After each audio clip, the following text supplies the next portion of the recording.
All right, ಈಗ ನಮ್ಮ ಸಮಯ ಚೊಂಬು ಮತ್ತು ಚಿಪ್ಪು ಕತೆ ನೋಡುವುದು. ಇದು ನಮ್ಮ ಸಮಯ. ಬರ ಪರಿಹಾರಕ್ಕೆ ಆಗ್ರಹಿಸಿ ರಾಜ್ಯ ಸರ್ಕಾರ ಹಲವಾರು ಪತ್ರಗಳನ್ನು ಬರೆಯಿತು ಮತ್ತು ಕಾನೂನು ಹೋರಾಟಕ್ಕೂ ಮುಂದಾಗಿ ಸುಪ್ರೀಂ ಕೋರ್ಟ್ಗೆ ಹೋಯಿತು. ಅದರ ಪರಿಣಾಮ ಸುಪ್ರೀಂ ಕೋರ್ಟ್ನಲ್ಲಿ ಕೇಂದ್ರ ಸರ್ಕಾರ ಹೇಳಿತು, ಹಾಗಿಲ್ಲ, ಅದು ಚುನಾವಣಾ ಆಯೋಗ ಈಗ ಕ್ಲಿಯರೆನ್ಸ್ ಕೊಟ್ಟಿದೆ, ಹಾಗೆ ಕೊಡ್ತೀವಿ ಮುಂದಿನ ವಾರದಲ್ಲಿ ಅಂತ ಹೇಳಿತ್ತು. ಆ ಪ್ರಕಾರದಲ್ಲೇ ಇವತ್ತು ಸುಮಾರು 3,454 ಕೋಟಿ ರೂಪಾಯಿನ ಬಿಡುಗಡೆ ಮಾಡಿದ್ದೀವಿ ಅಂತ ಕೇಂದ್ರದಿಂದ ಮಾಹಿತಿ ಬಂದಿದೆ. ಐ ಡೋಂಟ್ ಥಿಂಕ್ ಅದಿನ್ನು ದುಡ್ಡು ಫಿಸಿಕಲಿ ಅಂದರೆ ಟ್ರಂಕಲ್ಲಿ ತೊಗೊಂಬಂದು ಕೊಡಲ್ಲ, ಆ ದುಡ್ಡು ರೀಚ್ ಆಗಿರುತ್ತೋ ಇಲ್ವೋ ರಾಜ್ಯನ ಗೊತ್ತಿಲ್ಲ. ಒಂದು 2-3 ದಿನ ಆಗತ್ತೆ ಅದು ರೀಚ್ ಆಗೋಕ್ಕೆ. ಆದರೆ ರಾಜ್ಯ ಸರ್ಕಾರ ಕಳೆದ ಸೆಪ್ಟೆಂಬರ್ನಲ್ಲಿ 18,174 ಕೋಟಿಗೆ ಪರಿಹಾರ ಕೊಡಿ ಅಂತ ಹೋಗಿತ್ತು. ಕಡೆಗೆ ಪ್ರಕರಣ ಹೋಗಿತ್ತು, ಈಗ ಆಗಲಿಲ್ಲ, ಇಷ್ಟೇ ಆಗಿದೆ. ತಮಿಳುನಾಡಿಗೂ ಒಂದು 275 ಕೋಟಿ ಏನೋ ಕೊಟ್ಟಿದ್ದಾರೆ. ಆದರೆ ಈ ಎಲ್ಲ ಬಿಡುಗಡೆಯ ನಂತರ ಮನವಿ ಮಾಡಿದ ರಾಜ್ಯ ಸರ್ಕಾರಕ್ಕೆ ಕೇಂದ್ರ ಸರ್ಕಾರದವರು ಕಾಸು ಕೊಡೋಕ್ಕೆ ಮೊದಲು ಕಂಡೀಷನ್ಸನ್ನು, ಷರತ್ತುಗಳನ್ನು ಹಾಕಿದ್ದಾರೆ ಕೆಲವನ್ನು. ಏನದು ಷರತ್ತು? ರಾಜಕೀಯವಾಗಿ ಇದನ್ನು ಬಳಸಿಕೊಳ್ಳುವಂತಿಲ್ಲ, ಬಳಸಿಕೊಳ್ಳಿಯೇ ಕೊಳ್ಳುತ್ತಾರೆ. ಕಾರಣ ಈಗಾಗಲೇ ಅದು ರಾಜಕಾರಣ ಆಗಿ ಹೋಗಿದೆ, ಅದನ್ನು ನೀವು ನಿಲ್ಲಿಸ್ಲಿಕ್ಕೆ ಬರಲ್ಲ, ಅವ್ರು ಬಳಸ್ತಾರೆ. ಜಾಹೀರಾತು ನೀಡುವಂತಿಲ್ಲ, ಸುದ್ದಿಗೋಷ್ಠಿ ನಡೆಸುವಂತಿಲ್ಲ. ಜಾಹೀರಾತು ಬಹುಶಃ ಆಗಲಿಕ್ಕಿಲ್ಲ, ಗೊತ್ತಿಲ್ಲ. ಪಾರ್ಟಿ ಕಡೆಯಿಂದ ಜಾಹೀರಾತು ಕೊಟ್ಟರೆ, ಸರ್ಕಾರ ಕೊಟ್ಟಿಲ್ಲ, ಪಾರ್ಟಿ ಕೊಟ್ಟಿದೆ, ನಾವೇನು ಮಾಡೋಕ್ಕಾಗತ್ತೆ ಅನ್ಬೋದೇನೋ. ಸುದ್ದಿಗೋಷ್ಠಿ ಈಗಾಗಲೇ ಶುರು ಮಾಡಿದ್ದಾರೆ. ರಾಜಕೀಯ ಭಾಷಣದಲ್ಲಿ ಉಲ್ಲೇಖಿಸುವಂತಿಲ್ಲ, ಇಲ್ಲ, ಉಲ್ಲೇಖಿಸ್ಕೋತಾರೆ. ನೀತಿ ಸಂಹಿತೆ ನಡೆದರೆ ಹೊಸ ಕಾರ್ಯಕ್ರಮ ಮಾಡುವಂತಿಲ್ಲ, ಅದು ಆಗಬಹುದು. ಬಹುಶಃ ಹೊಸ ಕಾರ್ಯಕ್ರಮನ ಮಾಡಲಿಕ್ಕೆ ಆಗಲಿಕ್ಕಿಲ್ಲ ಮೋಸ್ಟ್ಲಿ. ಸರ್, ಮೊದಲನೇದಾಗಿ ಕಾಡೋದು ಕೇಳಿದಷ್ಟು ಹಣವನ್ನ ಕೊಡುವಂಥದ್ದು ಹಿಂದಿನಿಂದಲೂ ಬಂದಿದೆಯಾ ಸರ್? ಕೇಳಿದಷ್ಟು ಕೊಟ್ಟಿದ್ದಾರೆ ಸರ್? ಇಲ್ಲ, ಯಾವತ್ತೂ ಇಲ್ಲ ಸರ್ ಈ ರೀತಿ. ಇಲ್ಲ ಇಲ್ಲ. ದೀರ್ಘಕಾಲದಿಂದ ರಾಜಕಾರಣದಲ್ಲಿರುವಂತಹ ಯಾವುದೇ ಒಬ್ಬ ರಾಜಕಾರಣಿ, ಫಿನಾನ್ಸ್ ಮಿನಿಸ್ಟರ್ ಆಗಿದ್ದವರಾಗಲಿ, ಸಿ ಎಂಗಳಾಗಿದ್ದವರಾಗಲಿ, ನನಗೊಂಚೂರು ಫೋನ್ ಮಾಡಿ ಹೇಳಿಪ್ಪ, ಯಾವ್ಯಾವ ಸರ್ಕಾರವಾದರೂ ಇರಲಿ, ಇದ್ದಾಗ ಕೇಂದ್ರಕ್ಕೆ ಮೊರೆ ಹೋದ ನಿಮ್ಮ ಬಿಲ್ನಲ್ಲಿ ಎಷ್ಟು % ಬಂದಿದೆ ಅಂತ ಲೆಕ್ಕ ಕೊಟ್ಬಿಡ್ಲಿ. ಬರಲ್ಲ ಹಾಗದು. ಕಾರಣ ಇಷ್ಟೇ, ಕೇಂದ್ರದ ನಂಬಿಕೆ ಅಥವಾ ರಾಜ್ಯಗಳ ಪರಿಪಾಠ ಏನು ಅಂದರೆ, 1,000 ಕೋಟಿ ಇದ್ದಾಗ 1,25,000 ಕೇಳೋದು ಪದ್ಧತಿ ಅಂತ ನಂಬಿಕೆ ಬಂದ್ಬಿಟ್ಟಿದೆ. ಓಕೆ, ಹಾಗಾಗಿ ಕೊಡಲ್ಲ, ಅದನ್ನು ಯಾವತ್ತೂ ಕೊಟ್ಟಿಲ್ಲ, ಕೊಡೋದೂ ಇಲ್ಲ. ಬಟ್ ಈ ಷರತ್ತುಗಳನ್ನು ವಿಧಿಸೋದು ಸರ್? ಷರತ್ತುಗಳದ್ದು ಎಲೆಕ್ಷನ್ ಕಮಿಷನ್ ಕ್ಲಿಯರೆನ್ಸ್ ಕೊಡುವಾಗ ಜನರಲ್ ಗೈಡ್ಲೈನ್ಸ್ ಹಾಕ್ಸಿರ್ತಾರೆ. ಹೀಗೆ ಮಾಡಲಿ, ಹೀಗೆ ಮಾಡಿ ನೀವು ಮಾಡ್ಕೋಬಹುದು ಅಂತ ಹೇಳಿದ್ರು. ಅದನ್ನು ಇವರು ಹಾಕಿರಬಹುದು ಅಂತ ಅನ್ಕೊಂಡಿದ್ದೀನಿ, ಬಟ್ ಅದು ವರ್ಕ್ ಆಗಲ್ಲ ಯಾವ ಷರತ್ತುವೆ. ಒಂದು ವೇಳೆ ಇದು ಹೇಗೆ ವರ್ಕ್ ಆಗತ್ತೆ, ರಾಜ್ಯದ ಜನರಿಗೆ ಇದೊಂಚೂರು ತಿಳಿಬೇಕು ನನ್ನ ಪ್ರಕಾರ. Okay, there are 2 types of ಫಂಡಿಂಗ್ಗಳು ಈ ರೀತಿಯ ಪರಿಸ್ಥಿತಿಗಳಲ್ಲಿ. ಒಂದು SDRF, state drought relief fund. ಇನ್ನೊಂದು NDRF, national drought relief fund. 2 fund. Okay okay. ಈಗ ನಮ್ಮ ರಾಜ್ಯ ಸರ್ಕಾರದವ್ರು ಕೇಳ್ತಾ ಇರೋದು NDRF ಅಲ್ಲಿ, ರಾಷ್ಟ್ರೀಯ ಪ್ರಕೃತಿ ವಿಕೋಪ ನಿಧಿ ಅಂತ ಇಟ್ಕೊಳ್ಳಿ ಆಯ್ತಾ. NDRF ಅಲ್ಲಿ ಕೇಳಿದಾಗ SDRF ನಲ್ಲಿ ರಾಜ್ಯ ಇಲ್ಲಿವರೆಗೆ ಎಷ್ಟು ಖರ್ಚು ಮಾಡಿದ್ದೀವಿ ಅಂತ ನನಗೆ ಇಲ್ಲಿವರೆಗೂ ಯಾರು ಲೆಕ್ಕ ಕೊಟ್ಟಂಗೆ ಕಾಣಿಸ್ತಿಲ್ಲ ಕರೆಕ್ಟಾಗಿ. ಕರ್ನಾಟಕ NDRF ಬರ್ತೀನಿ ವಾಪಸ್ಸು. ಕರ್ನಾಟಕ ಏನು ಖರ್ಚು ಮಾಡಿದೆ ಯಾರು ಹೇಳ್ದಂಗಿಲ್ಲ. ಸುಮ್ಮನೆ 2,000 ರೂಪಾಯಿ ಕೊಟ್ಟಿದ್ದೀವಿ ಎಲ್ಲ ರೈತರಿಗೆ, ಕೋಟಿ ಅಂತ ಹೇಳ್ತಿದ್ದಾರೆ. ನನಗೆ ಗೊತ್ತಾಗ್ತಿಲ್ಲ ಆ ಫಿಗರ್ಸ್ ಏನೋ. ಸೊ NDRF ಫಂಡ್ ಕೇಳ್ತಿದ್ದಾರೆ.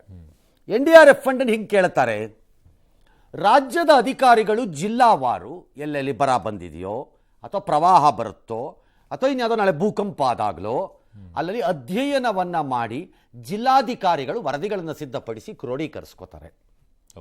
ಆ ಕ್ರೋಢೀಕರಿಸಿದ ಆಧಾರದ ಮೇಲೆ ಬರ ಎಂದರೆ ಬೆಳೆ ನಾಶ, ಕ್ರಾಪ್ ಏನಾಯಿತು, ಡ್ರಿಂಕಿಂಗ್ ವಾಟರ್ಗೆ ಏನಾಗಬೇಕು, ಇನ್ನು ಬೇರೆ ಬೇರೆ ಸಣ್ಣ ಅದರದ್ದೇ ರಿಲೇಟೆಡ್ ಇಶ್ಯೂಸ್, ಆ ಥರದ್ದೆಲ್ಲ ಲೆಕ್ಕ ಹಾಕಿ ಆಗಿರುವ ನಷ್ಟ ಏನು ಅಂತ ಒಂದು ಬಿಲ್ ಮಾಡ್ತಾರೆ.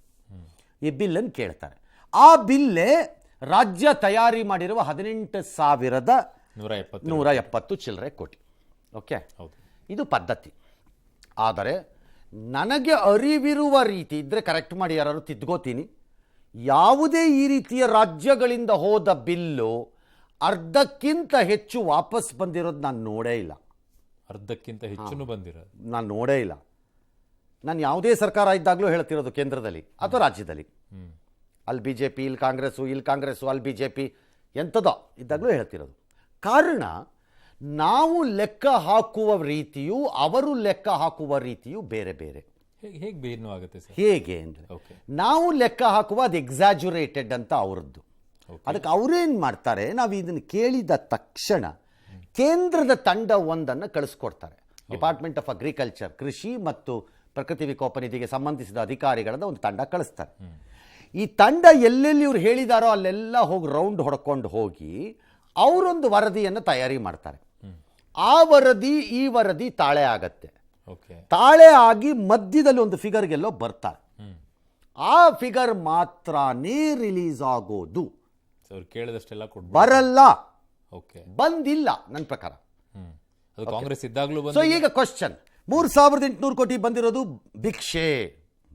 ನಾನು ಭಿಕ್ಷೆ ಅಂತ ಹೇಳಲ್ಲ, ಯಾಕಂದ್ರೆ ಭಿಕ್ಷೆ ತಗೊಳ್ಳುವ ಸ್ಥಿತಿಯಲ್ಲಿ ನಾವು ಯಾಕೆ ಇರಬೇಕು? ಹಕ್ಕಿನಿಂದ ದುಡ್ಡು ಇದು.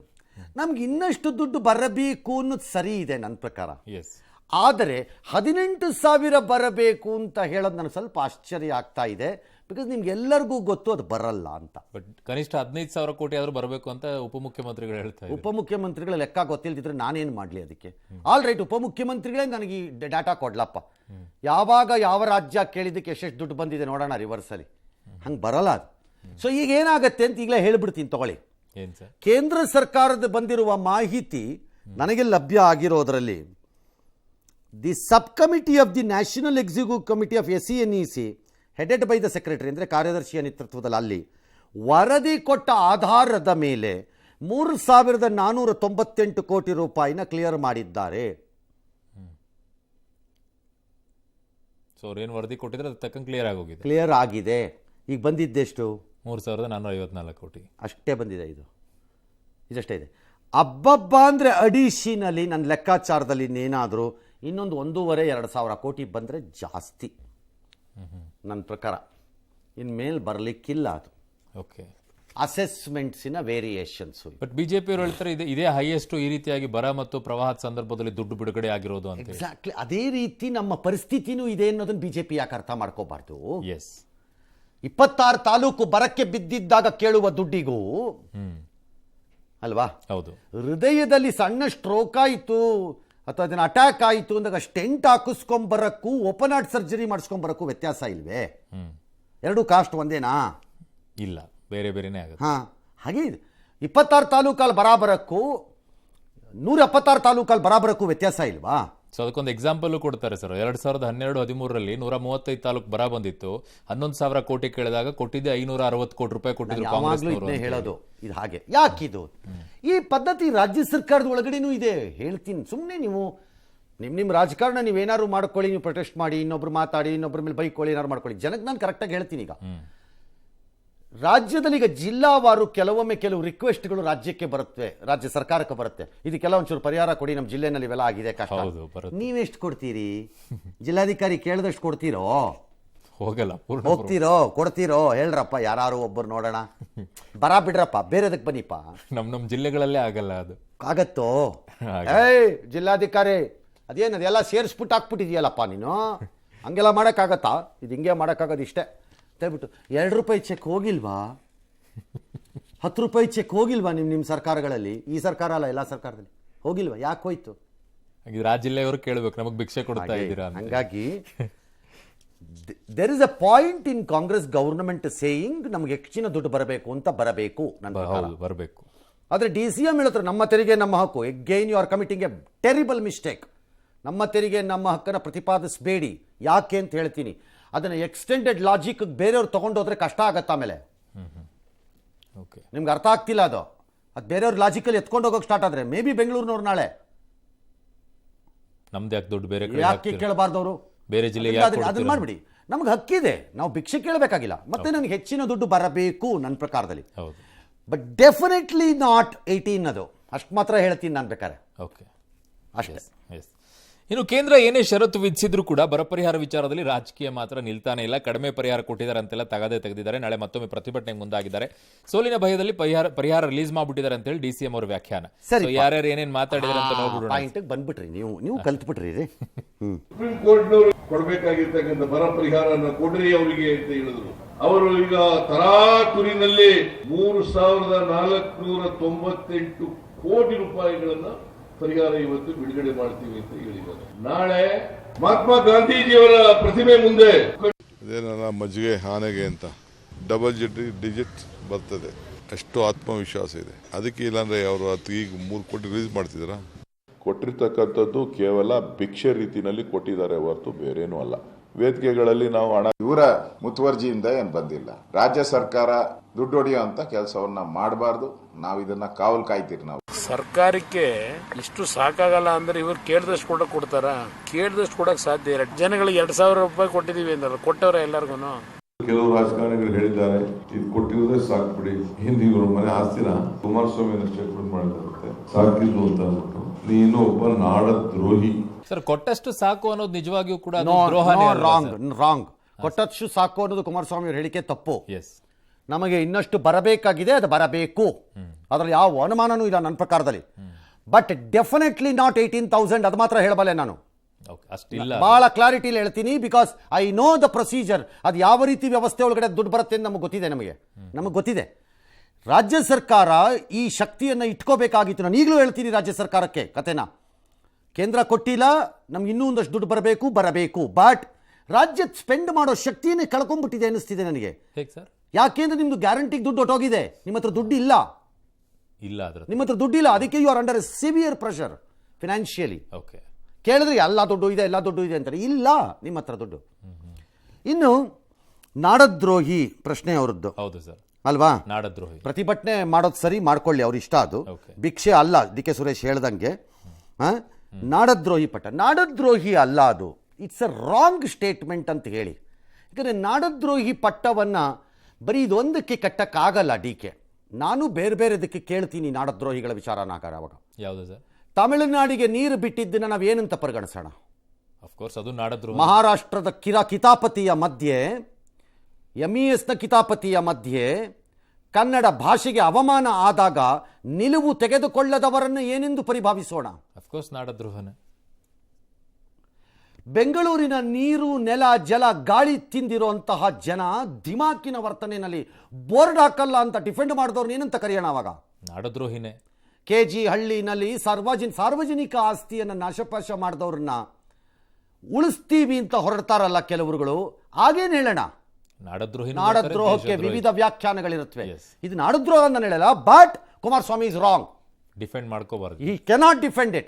We have to get more money. ಬೇಕು ನಮ್ಮ. ಎಸ್. ದಕ್ಷಿಣ ಕರ್ನಾಟಕದ 14 ಜಿಲ್ಲೆಗಳಲ್ಲಿ ನಿನ್ನೆಯಷ್ಟೇ ಚುನಾವಣೆ ನಡೆದಿದೆ. ಇಂದು ಮತದಾನದ ಅಂತಿಮ ಲೆಕ್ಕಾನ ಮಾಡಿದ. ನಾನು ನಿನ್ನೆ ಹೇಳಿದೆ ಕರೆಕ್ಷನ್ ಮಾಡ್ಕೊಂಡ್ಬಿಡ್ತೀವಿ ಅಂತ. ಮಾಡ್ಕೊಂಡ್ಬಿಡ್ತೀವಿ. ಎಕ್ಸೆಪ್ಟ್ ಒಂದು 3-4 ಕ್ಷೇತ್ರ ಎಲ್ಲರದ್ದು ಜಾಸ್ತಿ ಆಗಿದೆ. ಬೇಗ ಹೋಗೋಣ. ಒಟ್ಟು ರಾಜ್ಯದಲ್ಲಿ ಈ ಬಾರಿ 69.56, ಅಂದರೆ ಹೆಚ್ಚು ಕಡಿಮೆ 70% ಹೋದ ಸರಿ ಅಷ್ಟೇ ಆಗಿದೆ. ಹಂಗಾರೆ ಓಕೆನಾ?